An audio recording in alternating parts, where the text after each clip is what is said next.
میں نے ایک دفعہ جنت کا محل دیکھا خواب میں، تو یہ اس کی میں نے صفت جو پڑی تھی وہ میں نے آنکھوں سے دیکھی کہ میں اس کے اندر چل رہا تھا، مجھے باہر بھی نظر آ رہا تھا اور اوپر بھی نظر آ رہا تھا اور دائیں بائیں بھی نظر آ رہا تھا، لیکن میں ایک گیلری میں چل رہا تھا اور اس کا جو فرش تھا مجھے لگتا تھا ہر فرش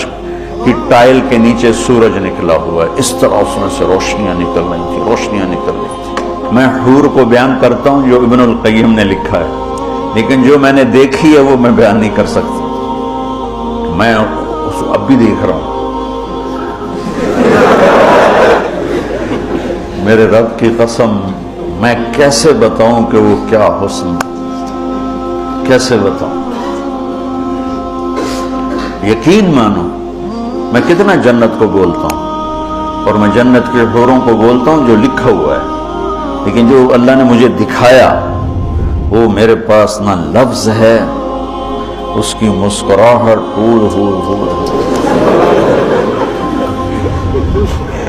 اگر وہ دنیا میں ہوتی تو میں تو ویسے مری فوت ہی ہو جاتا۔ اس لیے میرے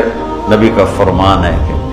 لولا ان اللہ قضا لأہل الجنت الا یموت لمات من حسنها وجمالها،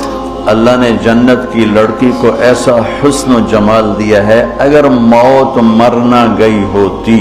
تو اس کو دیکھ کے آنکھیں برداشت نہ کرتی، کلیجے پھٹ جاتے، مر جاتے۔